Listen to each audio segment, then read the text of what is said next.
дар наздиктарин фурсат Комиссияи олии аттестатсионии назди Президенти Тоҷикистон барномаи антиплагиатро фаъол мекунад. Ин барнома дар пасманзари фошкориҳои пойгоҳи Диссернет, як ширкати хусусии русӣ амалӣ мешавад, ки дар чанд моҳи ахир беш аз 20 олими тоҷик бо шумули мақомоти баландпояро ба асардуздӣ ё плагиат муттаҳам кард. роҳандозии барномаи антиплагиат 3 рӯз пеш дар як ҷаласаи таҳти раҳбарии ёрдамчии президент оид ба масоили иҷтимоӣ Абдуҷаббор Раҳмонзода матрах шудааст. Ширкатдорони ин ҷаласаи корӣ мегӯянд, қарор аст барномаи антиплагиат рисолаҳои олимонро аз санҷиш гузаронад ва тасдиқ кунад, ки кори илмӣ нусхабардорӣ нашудааст. Антиплагиат барномаи компютерест, ки дар худ корҳои илмӣ ҳимояшудаи олимони кишварҳои пасошӯравиро захира кардааст. Абдулҳаким Розиқзода, раиси Комиссияи олии аттестатсионии Тоҷикистон 25 апрел дар суҳбат бо Радиои Озодӣ гуфт, барномаи антиплагиат дар рӯзҳои наздик фаъол мешавад. Ба гуфтаи Розиқзода, роҳандозии ин барнома бо ҷониби Русия матрах шудааст. раиси Комиссияи олии аттестатсионии Тоҷикистон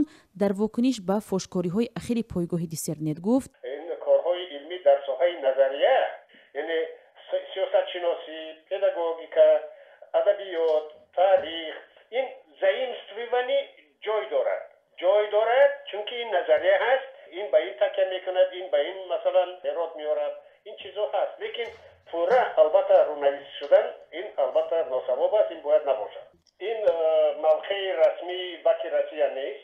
ин Диссернет мавқеи нафароне ки масалан дар ваи ҷамъияти таъсис ёфтагиянд, ин нуқтаи назари оно аст. пойгоҳи Диссернет то имрӯз беш аз 20 олими тоҷикро ба асардуздӣ муттаҳам кардааст, ки дар байни онҳо аз ҷумла ёрдамчии раиси ҷумҳур дар умури кадрҳо Асадулло Раҳмонзода, муовини якуми сарвазири Тоҷикистон Давлаталӣ Саид, раиси вилояти Хатлон Давлатшо Гулмаҳмадзода, раиси ширкати барқи тоҷик Асли Назаров, раиси пажӯҳишгоҳи иқтисоди хоҷагии қишлоқ Нарзулло Амиров, писари вазири маориф ва илми Тоҷикистон Шоҳин Саид ва чандин мудирони кафедраҳои илмӣ мактабҳои олии Тоҷикистон ҳастанд. Диссернет менависад, ки ин олимони тоҷик барои таҳияи корҳои илмияшон аз асарҳои олимони дигар истифода карда, ҳатто бархе аз онҳо бо иваз кардани калимаҳои русӣ ба тоҷикӣ рисолаи илмӣ навиштаанд. ҳарчанд бархе олимони тоҷик фошкориҳои Диссернетро тасмими як ташкилоти ҷамъиятӣ медонанд, аммо иқрор мекунанд, ки номзадҳои тасодуфӣ ҳам дар ҷомеаи Тоҷикистон кам нестанд, зеро теъдоди ками рисолаҳои илмӣ дар амалия истифода мешаванд. Саид Илҳом Аҳмадзода, олими ҷарроҳ, ки натиҷаи рисолаи илмияш беш аз 10 сол боз дар тиб истифода мешавад, аз фошкориҳои пойгоҳи Диссернет изҳори нороҳатӣ кард. ин олими тоҷик, ки